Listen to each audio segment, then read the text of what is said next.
Hey everyone, it is Shannon, and I'm here today to do a Friday Reads video. Woohoo! We made it to the end of another week, which actually is, and this day of this year of this week, that is a good thing.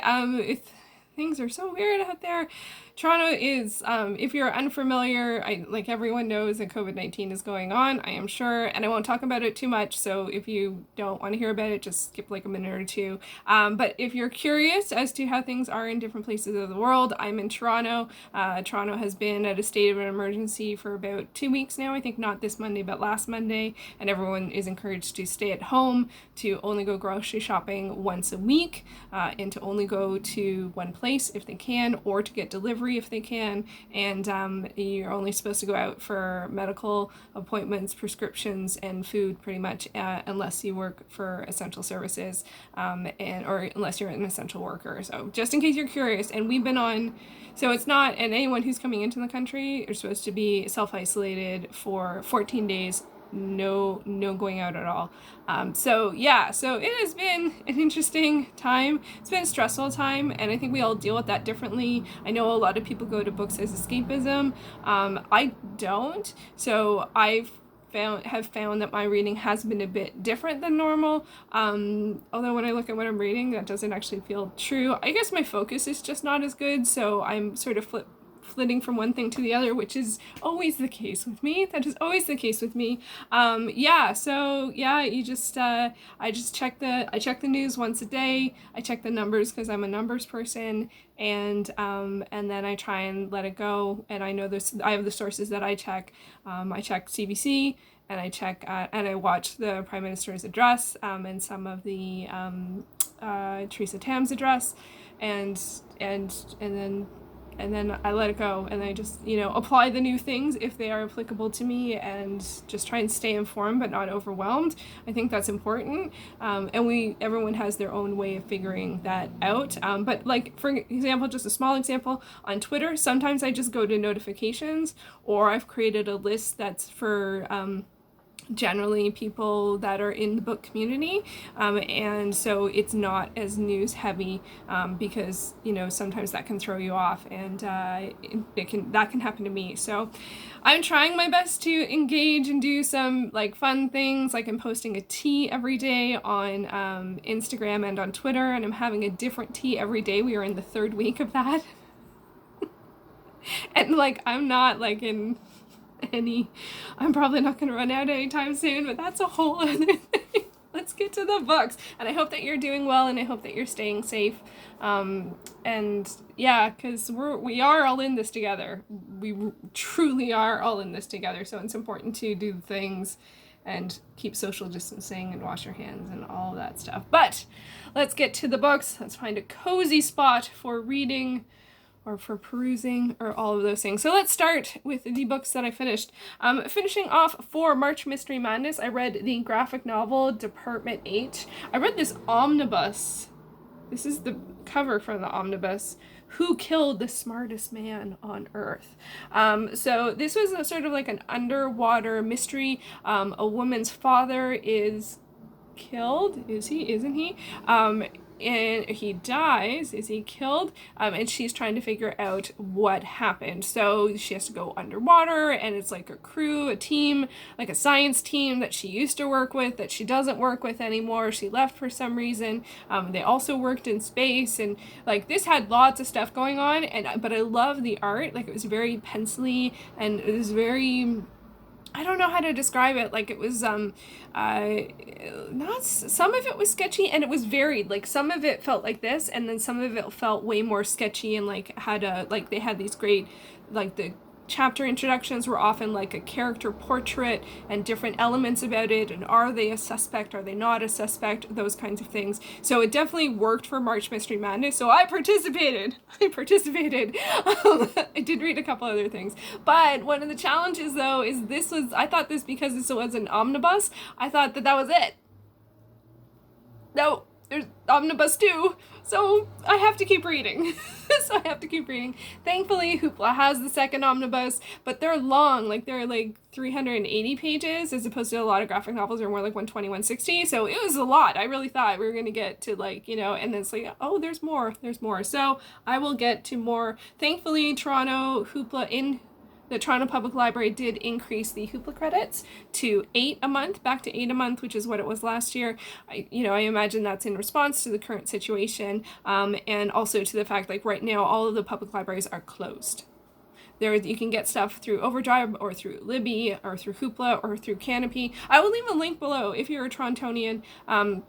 There was a great, they put up like, I think 38 ways you can use the library like during this time. So, and if your library is closed, which I imagine most are, see what online services that they have. Okay, PSA off. What else did I read?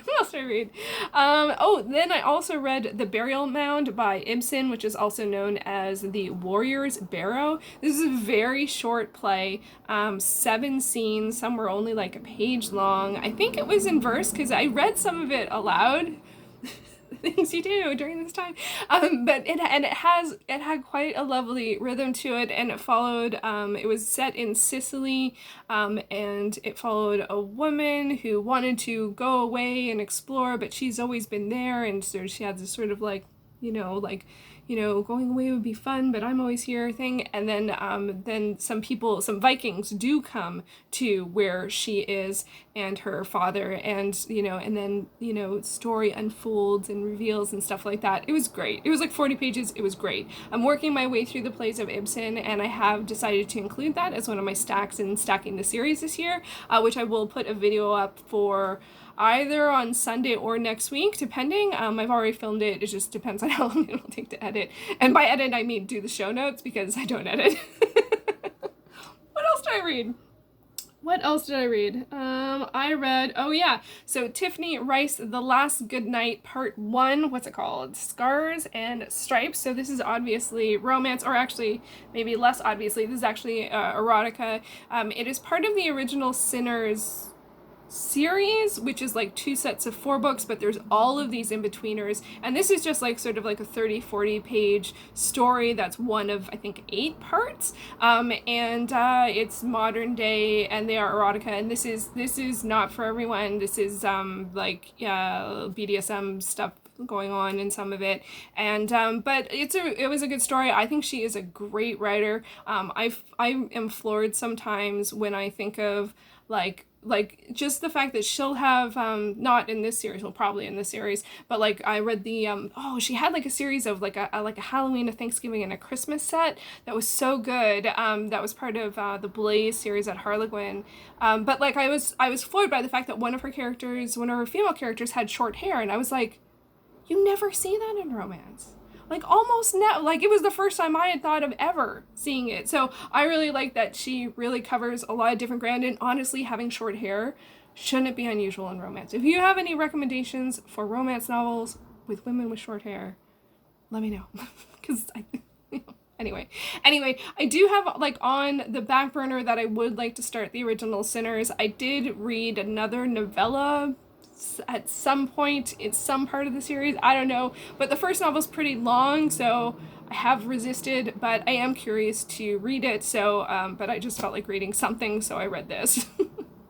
On to some stuff that I'm in the middle of, since we are in the land of romancy or racy stuff. I am reading Caressed by Ice. This is by Nalini Singh. This is the 3rd book in the Psy-Changelings series, which is an urban fantasy series that the world has humans, shapeshifters of all different kinds, and like all different like bears and wolves and big cats, and like, so that kind of, and then there's also the Psy, who all have different kinds of psychic ability, or telepathic, or telekinetic, or precognitive, or these kinds of things, and they sort of, I think if I remember correctly, they sort of run the like business sort of sector, and or not, I don't know. It's been a couple of years since I read the first 2 books. The first one was part of the Vaginal Fantasy Book Club. It was like their 2nd or 3rd title, like way back in the day, and so I'm really slowly coming back to the series, but these books, I do read them very slowly. This one follows the male character is a Psy, so he is, I won't say because could be spoilers, but he's a Psy, and then the female character is a shifter. I don't even know what kind of shifter. Maybe a wolf? They talk about being in a den. Does that mean she's a wolf? I don't know. As I said, I read them slowly. Yeah, so I have been enjoying this one a lot. Slow going as it is, doesn't matter, I'm still reading it. Also pretty slow going is The Gods of Mars. This is by Edgar Reisz Burrows. This is the second book in the Barsoom series, which is the John Carter of Mars series. And I picked this for my Stacking the Series. It's going to be my 10-book stack. Oh my god, ambitious much? Like, seriously, I read these very slowly. These are about 250 pages, and they take me a long time, but they're, like, adventure, and, like, you know, he's just, like, a guy, and he's on Mars, and there's, like, stuff, and I don't know. Like, I find them they're pulpy, they're kind of ridiculous, they're adventure-y, lots of fighting and stuff like that. The gender dynamics don't tend to be good, but they were written in, like, this one was, like, 1913, so it's been a while, but still. Anyway, I find them entertaining, and that's why I'm reading them, so and this, yeah, I think I'm not even very super into either of those, but I really hope to finish them sort of closer in the earlier of the month. We shall see if that happens. I'm also reading Sword Maker by Jennifer Roberson. This is the third in the Tiger and Dell series, which is a fantasy series, if you couldn't tell. This I'm reading for Stacking the Series. It was also my February rereadathon pick. And I hope to make a good headway in this one because I also picked it for my Women Write Classic Science Fiction and Fantasy Readathon choice. That was a lot to say, which is a readathon that's going from April 1st to the 12th, and it's hosted by Maya. So hi Maya. I'm really excited to make some really good progress on this. It's one of my favorite series of all times, but I never finished it. So, woo. So, yeah, gonna get some of that read. Also, in terms of readathons, I picked my booktube readathon pick for the month is going to be Fahrenheit 451 by Ray Bradbury. This is the challenge this month was to pick a genre you don't read very much anymore, and this is a dystopic novel. It is set in a time set into space, I don't know, where I guess it's supposed to be futuristic, but firemen, instead of putting out fires, they actually burn books. So books are not allowed in this world, and firemen come and take care of them by burning them. And I think actually this title was sort of one of the first ever book to film adaptation type experiences I had, but I definitely watched the movie first, the 60s movie with Julie Christie. I don't know the guy who plays Montag, but I love that movie so much. I do love dystopics, less than so much now because of the world, but you know, which is why I don't read them very much anymore, but I used to. So yeah, and at that point when I was a kid, I watched the film and then read the book, and I like this is old, this is yellowed, and I bought this new, like, you know, not when it was published. It's not first edition. Anyway, so those are some of the books that I am currently reading. Ones that I want to get to in the near future. I would like to start Silver on the Tree by Susan Cooper. This is the last in the Dark is Rising sequence, which is a kid's fantasy, urban fantasy, good versus evil kind of series. It's the 5th book of 5 books, and I really want to see how things end, what happens. I'm very curious about that. And it also will qualify for the Women Write Classic Science Fiction and Fantasy, because this one came out in the 70s. Sword Maker came out in the 80s. So yeah, and there's that. And then also just reading some romance, because there is this weekend Romance Takeover buddy read. I found out about this from Sarah from Steeped in Books. She is one of the hosts. Bree is one of the hosts. Steph is one of the hosts. There's a whole slew of hosts. And it's really really interesting. They're doing it, there's challenges for it, and it's buddy reading, but they're not reading the same books. Everyone's reading whatever they want over the weekend, and I think there's a live show on Monday. I tried to find out more information on that, and then I was like, I think I ended up seeing it in someone's Instagram story or something, so not sure. If I find information, I will link it down below, but I'll link Sarah's announcement video down below, and so I think I'll probably end up reading lots of Crest with Ice? No, by Ice, not with Ice. I don't know, hasn't happened yet, doesn't mean it won't. Anyway, so that is what I have been reading these days and what I plan to read in the future. I guess it is kind of oddly a lot of escapist type stuff, lots of science fiction and fantasy. I don't find science fiction escapist. I don't even find fantasy escapist. I don't know. I think for me, the escapist thing is because I don't actually picture myself in the book. So, like, I feel like I am, learning about someone else's adventure, and I think that is where it feels not escapist, because it's not me. I'm still here, reading, not going outside, which is fine. I will do the things. I'm gonna abide by the things. Anyway, so yeah, so that's what I plan on reading this weekend. I don't know, did I mention that I'm going to try and put my Stacking the Series TBR up this weekend or early next week. I'm going to be doing 2 different TBR videos for that, so the first one will go up soon, and then the other one will go up less soon. I've only recorded one so far, so that's the one that's going to get published first.